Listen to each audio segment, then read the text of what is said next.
Maintenant, nous allons passer à la première conférence. Alors, la personne que je vais vous présenter, il est physicien nucléaire. Il a fait ses études de sciences physiques, maîtrise aux spécialités physique nucléaire de la faculté de Jussieu, stage d'ingénieur chez Intertechnique et CEA de Saclay, puis carrière dans la physique qui a débuté, je crois, chez Schlumberger. Retraité de Pipeux, membre de l'association Vega de Plaisir, membre de la commission cosmologie de la SAP. Bah, écoutez, j'ai le plaisir d'accueillir Jean-Pierre Martin. Merci, que dire de plus? Alors, bon, merci à tous d'être venus. Je voulais vous signaler que Nathalie Besson et moi-même, vous avons préparé de la documentation du CEA, à la fois sur les particules et sur le LHC. Donc elle est à votre disposition sur la table, vous pourrez la prendre quand vous voulez. Juste une remarque, c'est le cycle des conférences du Parc aux Étoiles. J'en profite pour faire un peu de publicité. Vous voyez que c'est très éclectique. Alors on en est. La prochaine, ça sera sur justement la belle photo qu'on vient de voir, sur Cassini et justement Huygens, Titan, ce qu'on peut dire 8 ans après l'arrivée sur Titan. Donc n'oubliez pas. Alors, est-ce que vous m'entendez? Vous m'entendez dans le fond? Oui, pas de problème. Alors, on peut se poser la question, vous savez que le thème d'aujourd'hui, c'est l'univers des particules, et on peut se poser la question de savoir pourquoi relier l'infiniment grand et l'infiniment petit. Et pourtant, les planètes, les étoiles, les galaxies, nous-mêmes, nous sommes tous constitués des mêmes particules atomiques, et on va justement voir comment on passe de cet infiniment petit à cet infiniment grand. Vous voyez le serpent qui se mord la queue entre l'infiniment grand et l'infiniment petit. Alors les particules, on dit les particules élémentaires, moi je rajoute toujours les particules que l'on croit élémentaires, parce que quand j'étais à l'école, on m'a dit qu'il y avait des atomes. Les atomes étaient constitués de noyaux et d'électrons. Dans ce noyau, il y avait des neutrons et des protons, et puis stop. Moi, ça s'est arrêté là. Et puis évidemment, au cours de ma carrière, je me suis aperçu que les neutrons et les protons, il y avait autre chose dedans, c'était constitué d'autres particules. Maintenant, on pense qu'il n'y a rien en dessous, mais qui sait? Alors, un petit rappel pour ceux qui ne sont pas forts en physique et qui n'ont pas été poursuivis par des études comme moi, ou comme Madame Besson. Un noyau, il y a autant d'électrons que de protons, donc la charge est neutre. Dans un corps, plus il y a plus ou moins de neutrons, ça s'appelle des isotopes. Vous vous rappelez que tous les corps se placent sur un tableau qu'on appelle le tableau de Mendeleïev, qu'on va voir tout à l'heure. Et les corps qui ont de plus en plus de neutrons, on va voir ce qui se passe avec ces corps-là. Alors, voilà, je vous rappelle le tableau de Mendeleïev. Qu'est-ce que c'est une particule? Vous savez qu'un homme, c'est 100 watts. Donc, 100 watts multiplié par le nombre de personnes, vous voyez la chaleur que ça émet. En plus, on émet dans l'infrarouge, donc 100 watts, et on émet à peu près à 10 microns. Vous voyez, c'est deux chiffres faciles à se rappeler. Un bonhomme, c'est 100 watts et 10 microns. Alors, si ça c'est un bonhomme, une particule, c'est défini principalement par 3 paramètres. Sa masse au repos, alors vous savez que les particules, c'est minuscule, donc on ne peut plus employer les grammes, les kilos, etc. Il faut définir une unité qui est beaucoup plus faible, l'électronvolt. Et l'électronvolt, et ses multiples, milliers d'électronvolts, les keV, ou millions d'électronvolts des MEV, et puis on verra que ça va encore plus loin. Donc il y a la masse au repos, il y a la charge électrique des particules. Alors il y a des particules qui sont chargées positivement, là, vous savez qu'il y a l'électricité positive, l'électricité négative. Il y a des particules qui sont neutres, comme le neutron.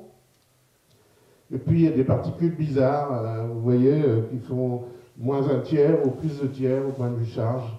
Vous allez voir que c'est fait exprès, ça tombe bien. Et il y a un troisième paramètre qui définit une particule, c'est son type de rotation. Alors on emploie le mot anglais, c'est le spin. Alors il y a plusieurs types de particules élémentaires. On va un peu redire la même chose un peu avec Nathalie tout à l'heure, mais c'est des choses qui sont importantes, c'est pour bien vous imprégner le cerveau. Disons, basiquement, il existe deux catégories de particules, des noms un peu barbares, les fermions et les bosons. Alors les fermions, ça n'a rien à voir avec une ferme, hein, c'est dû à un certain monsieur qui s'appelait Fermi, et les bosons, ça n'a rien à voir avec n'importe quoi, c'est dû à un monsieur qui s'appelait Bose. Et on va voir, ces deux types de particules, vous voyez l'animation, oui, en fait, elles obéissent à des lois différentes, à des statistiques différentes, je ne veux pas rentrer dans les détails, mais en gros, les fermions ne peuvent pas être au même endroit en même temps, alors que les bosons, eux, ils ont le droit. Hein, vous voyez cette petite animation que j'ai trouvée sur un site américain qui est très parlante. Les grands principes, les particules, il y a des particules de matière, qui correspondent à la matière, et qui sont principalement ce que nous, on connaît, les électrons, les neutrinos, les neutrons, les protons, et les particules qui sont des transmetteurs de force. Donc, avec ce qu'on va appeler les photons que vous connaissez, hein, les bosons que vous ne connaissez pas, mais vous avez entendu parler d'un certain boson il y a quelque temps, et Nathalie vous en parlera tout à l'heure, et le gluon, on verra. On verra. Alors, faisons simple, comme je dis, les fermions sont des particules liées à la matière, les bosons sont des messagers de force. Donc, on garde ça dans le coin du cerveau, le fermion c'est la matière, le boson c'est le rayonnement. Voilà. Alors, maintenant, on va parler des quarks. Il y a 3 paires de quarks. Alors, bon, ils ne sont pas tous intéressants. Disons, pour le moment, ceux qui nous intéressent, c'est les up et down. Ah, il a fallu trouver des noms. La caractéristique des quarks, c'est que ce sont des particules très sociables. Elles ne vivent qu'en groupe. Elles ne vivent qu'associées entre elles. Hein. Ce sont ces particules qui vont constituer les protons et les neutrons. Et oui, les protons et les neutrons, mesdames et messieurs qui venez d'entrer, n'ayez pas peur. Et les neutrons, comme disait Claude Allègre, c'est une sorte de colle au niveau du noyau. Alors vous voyez mes petits quarks là, et si je vous ai dessiné un Lego, ben c'est parce que ces quarks vont être vraiment le Lego, comme vos gosses s'amusent avec des Legos. Les quarks vont être les Legos qui vont permettre de créer des particules. Ça va être amusant. Alors il existe aussi d'autres particules, vous avez certainement entendu les noms, les mésons, les baryons, peu importe les noms. De toute façon, cet ensemble de particules appartiennent à ce qu'on appelle les hadrons. Alors si je prononce ce mot, généralement, avant le LHC, j'en parlais pas, parce que personne ne savait ce que c'était un hadron, mais comme dans le H de LHC, ça veut dire hadron. Donc les hadrons, ce sont des particules lourdes, et les plus connues, c'est les protons et les neutrons. Voilà. Et le but de l'accélérateur du CERN, ça va être d'accélérer des hadrons, et en particulier des protons. Les leptons, ce sont donc les particules légères, hein, ça vient du grec, et les plus connus, l'électron, alors vous connaissez l'électron, hein, c'est ce qui tourne autour du noyau, et le neutrino. Le neutrino est moins connu, mais vous savez que le neutrino, c'est une particule qui est en quantité énorme dans l'atmosphère, et qui nous traverse. Il y a des milliards et des milliards de neutrinos qui nous traversent en ce moment. Vous ne le sentez pas, heureusement d'ailleurs, hein, on serait mal. Le neutrino est très difficile à détecter. Disons, sur ces milliards de neutrinos, on arrive à en détecter quelques-uns, dans des conditions bien particulières, au fond d'une mine, et avec des détecteurs bien particuliers. Donc le neutrino est intéressant. Il est intéressant parce que il correspond à la transformation d'un neutron en proton. Alors ça ne vous dit pas grand-chose, mais vous connaissez la radioactivité. Le mot radioactivité, ça va faire tilt. Et la radioactivité bêta, c'est la radioactivité qui émet un électron. Et bien cette transformation de neutrons en protons est un phénomène fondamental qui vous a permis d'exister. Parce qu'on va voir que quand une étoile va exploser, elle va émettre tout un tas de neutrons, il va y avoir des surplus de neutrons, et ces neutrons vont se transformer en protons et permettre ainsi de créer de plus en plus en avançant dans la table de Mendeleïev. On verra ça quand on parlera des étoiles. Ces neutrinos sont très difficiles à détecter, je vous l'ai dit, et des milliards nous traversent. Mais il en existe aussi 3 sortes, peu importe leur nom, mais si je vous dis ça, c'est parce que vous savez que l'Europe a lancé il y a quelques années un satellite d'études de l'univers qui s'appelle Planck. Les études, les données sont traitées depuis des années maintenant, et les premiers résultats vont sortir le 21 mars, c'est-à-dire dans 8 jours, la semaine prochaine, et on attend beaucoup de choses de ces premiers résultats. La SAF, la Société astronomique de France, est convoquée d'ailleurs à la conférence de presse, nous y serons, et on commence à faire des paris un peu sur ce qu'on va annoncer. Peut-être que vous avez aussi des choses à nous dire. Je sais qu'il y a, d'ailleurs, il y a un embargo total là-dessus, mais on pense qu'une des possibilités que vont nous annoncer Planck, que va nous annoncer les responsables de Planck, c'est qu'on a trouvé une 4e sorte de neutrino, et ça serait le neutrino stérile. Et bon, c'est trop compliqué à rentrer dedans, mais ça nous ferait évidemment, ça nous ferait avancer d'un grand pas dans les connaissances de la physique atomique actuelle. Donc, attendez le 21 mars. Le 22, je publierai certainement quelque chose sur mon site pour vous tenir au courant. Mais regardez peut-être les nouvelles, généralement à la télé, quand c'est une nouvelle scientifique importante, très importante, c'est 20 secondes. Il y aura peut-être 10 secondes. Alors, les bosons. Les bosons, vous vous rappelez, ce sont les transmetteurs de force. Le plus connu, c'est le photon. Le plus recherché, c'était le boson de Higgs. Et Madame Besson va nous en parler tout à l'heure abondamment. Et le plus controversé, c'est celui qui correspond à l'action de la gravité, le graviton. Je permets de vous signaler ce petit dessin en bas à droite que j'ai trouvé sur le net, que je trouve amusant. C'est quoi ton nom? Boson de Higgs. Ah, encore un nom à particules. Elle est bonne. Alors voilà, juste pour vous amuser, le genre de particules, les autres particules, les quantités énormes de particules que l'on peut trouver. Alors évidemment, elles ne sont pas toutes à la même échelle. On peut détecter ces particules dans une chambre à bulles ou chambre à brouillard. On va peut-être en avoir une. Elle est là, donc tout à l'heure, vous pourrez... Qu'est-ce qui s'en occupera? Il y aura quelqu'un qui la fera fonctionner, d'accord. Donc c'est pour ça que j'ai mis cette photo-là. C'est une chambre avec une pression, avec un gaz sous saturation d'alcool, par exemple, et quand il y a des particules qui traversent, ça laisse une trace. Si en plus vous ajoutez un champ magnétique, ça fait des trucs comme ça, très amusant. Il y en a toujours une au Palais des Découvertes à Paris. Petite anecdote personnelle, c'est ça qui m'a dirigé vers la physique nucléaire quand j'étais gamin. J'étais obnubilé par cette chambre qui a toujours, d'ailleurs, elle est pleine de poussière au Palais des Découvertes. Vous pouvez la voir.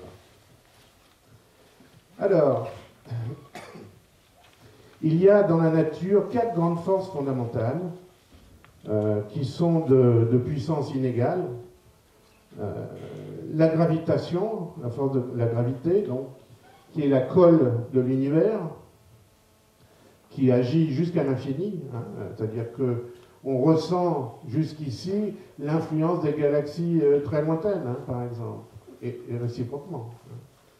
Il y a la force nucléaire faible, qui est liée principalement au phénomène de désintégration.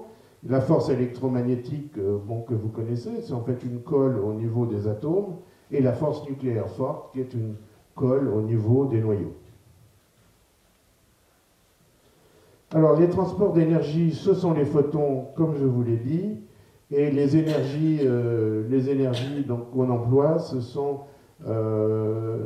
des électronvolts, des méga-électronvolts, des giga-électronvolts, et au niveau du LHC, ce sont des téra-électronvolts. Alors, téra, méga, c'est 10 puissance 6, 10 puissance 9, c'est 10 puissance 12, je ne dis pas de bêtises. Hein. 10 puissance 12, c'est-à-dire un million de millions, non, 1 million de milliards. Voilà, 1 million de milliards d'électronvolts. Alors, ça paraît énorme comme ça. N'oubliez pas que je vous ai dit, c'est des toutes petites unités. Mais quand même, c'est l'énergie de 14 moustiques en vol. Vous allez me dire, c'est pas grand-chose, 14 moustiques en vol. Bon, quand vous avez 14 moustiques qui vous piquent, ça vous fait quelque chose. Hein. Mais c'est concentré surtout en un point infiniment petit. Hein. C'est ça la grande force. Alors, un rappel, voilà les particules fondamentales, hein, les quarks, les leptons. Bon, c'est pas très intéressant. Une chose intéressante, c'est quand même l'antimatière. Parce que au début de l'univers, il y avait autant de matière que d'antimatière. Et il se trouve que il n'y a plus d'antimatière. Alors ça, c'est embêtant parce que les mathématiciens et les physiciens, ils n'aiment pas quand il y a des choses mystérieuses comme ça, ils essayent de trouver, et bon, on n'a pas trouvé. Donc, s'il y a des jeunes parmi vous, il y a de la place dans les lycées, dans les écoles scientifiques et dans les facs. Hein, il y a quelques problèmes à résoudre. Vous allez voir à la fin de la présentation, il y en a 2 ou 3 autres. Alors, où est passée cette antimatière? On ne sait pas. On pense qu'au début de l'univers, il y a eu une particule de matière de plus par rapport à 1 milliard de particules. Et il y a une particule de matière en plus que l'antimatière, et qui évidemment, au cours du temps, eh bien, la matière a été favorisée. Alors, il y a une chose qui est certaine, on sait qu'il n'y a pas d'antimatière très proche de nous. Pourquoi? Parce qu'il y avait de l'antimatière qui était très proche de nous, s'il y avait une étoile à côté, il s'annihilerait, etc. Et de proche en proche, eh ben, on n'existerait plus.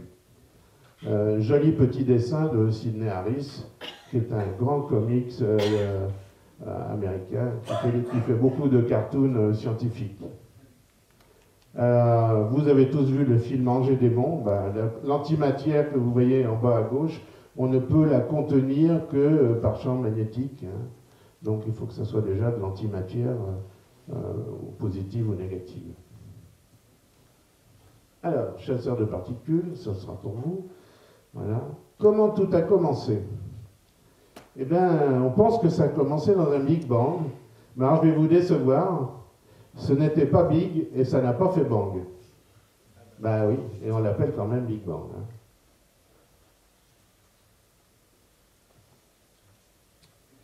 Alors, il faut mettre un petit point d'histoire là-dessus.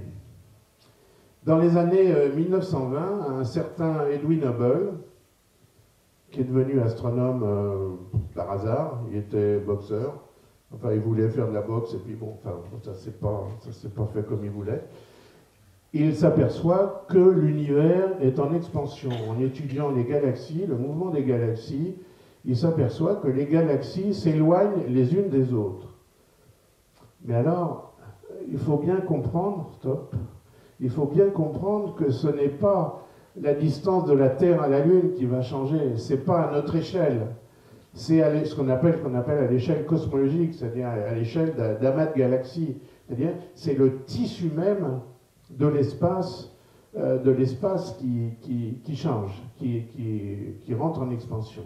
Alors, comment on peut faire ça? Comment on s'aperçoit de cela? En espionnant les étoiles. Et on n'a qu'une seule information pour espionner les étoiles, c'est leur lumière. Hein? Vous voyez une étoile, vous ne récupérez que leur lumière. Leur lumière, c'est en fait, quand on va faire leur spectre, ça va être l'ADN de l'étoile. De plus, on sait que si cet univers est en expansion, le spectre de l'étoile va se décaler. Alors pourquoi il va se décaler? Par un phénomène qui est comme l'effet Doppler. Vous connaissez tous l'effet Doppler avec l'ambulance qui avance vers vous et puis qui s'éloigne. Et la fréquence de la sirène de l'ambulance change, hein, elle devient plus grave. Eh bien, c'est pareil, quand une étoile ou quand une galaxie s'éloigne de vous, sa lumière va devenir plus grave. Alors, comment une lumière peut-elle devenir plus grave? Eh bien, elle va devenir, en fait, plus rouge. Voilà, pour une lumière devenir plus grave, c'est devenir plus rouge. Et on s'aperçoit, vous voyez très bien sur les trois spectres ici, voilà, le premier c'est fixe, donc c'est dans un laboratoire, et vous voyez ici le spectre d'une étoile où on repère les mêmes lignes, hein, on se dit, et vous voyez ces lignes se sont en fait décalées.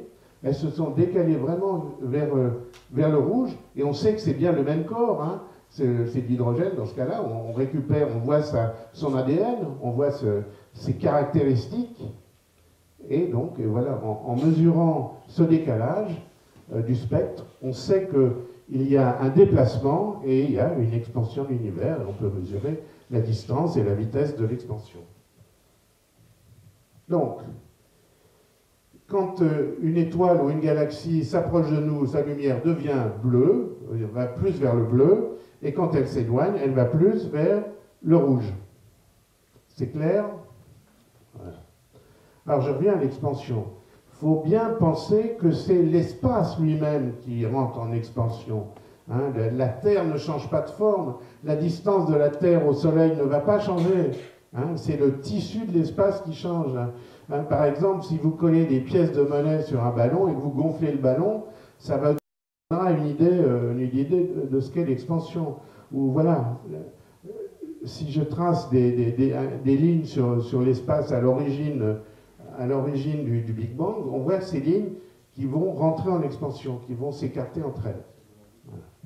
Mais alors, il y a un petit abbé qui s'appelait Georges Lemaître, excusez-moi de l'avoir appelé petit, c'est un grand maître, Georges Lemaître, qui était chanoine belge, qui était très intéressé par la cosmologie, et un jour il s'est posé la question, mais si l'univers est en expansion comme ça veut dire que si je remonte le film à l'envers, c'est qu'il y a eu un instant zéro en remontant le film à l'envers.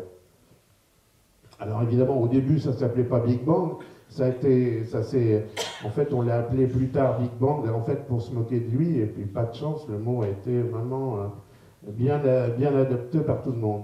Hein, je remonte le film de l'univers à l'envers, on est ici, mais on était en expansion, hier on était là, avant-hier on était là, et puis il y a X milliards d'années, ben, on était là. Et on va s'intéresser justement à savoir ce qui se passait à ce moment-là. Depuis ce moment-là, comment on a pu arriver jusqu'à maintenant? Comment on a pu partir d'un infiniment petit à un infiniment grand? Alors, vous êtes prêts pour le voyage? Ça va? Vous tenez le choc? Eh bien, tant pis pour vous, on va y aller. Juste pour éliminer ça dès le début, je vais pas faire, il n'y aura pas de formule, il n'y aura rien, mais des fois, il y a des chiffres. Il y a des chiffres avec des puissances. Alors, vous savez que ce n'est pas facile de manipuler des grands chiffres ou des petits chiffres, hein, comme ici. Donc, les mathématiciens, qui sont quand même des gens intelligents, dans la plupart des cas, ils ont des... Qu'est-ce qu'il y a dit le contraire? Bon,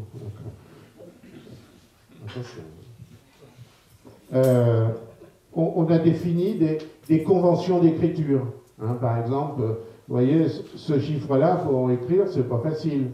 Voilà, donc, on va définir 10 puissance n, ça va être 1 suivi de n0.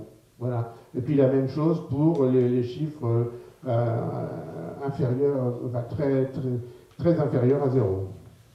Okay, très petit, je veux dire. Ok? Voilà. Puis bon, il y a aussi les symboles, les kilos, mégas, gigas, téra, pour tout ce qui est supérieur des grands chiffres. Et pour les petits chiffres, il y a milli, micro, nano, pico, femto, hein, pour ne pas être surpris par ces dénominations. Alors, au début, était le Big Bang. Touc. Il y a approximativement 14 milliards d'années, en fait 13,7. Ce qui est assez incroyable, c'est qu'on soit capable de donner la virgule. Hein, après ça, on peut être suffisamment précis. Hein, et se produit un événement considérable. L'espace, il faut bien voir, on donne comme analogie une explosion, mais une explosion, ça se produit dans quelque chose.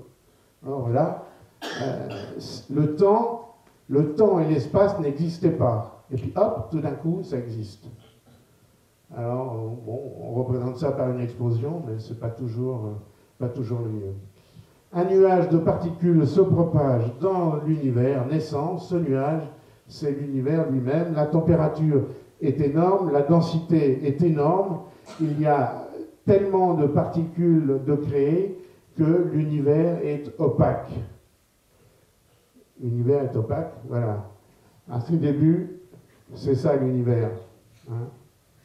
Un brouillard opaque de particules. Donc il n'est pas question qu'il y ait une certaine lumière qui s'échappe de cela. Hein.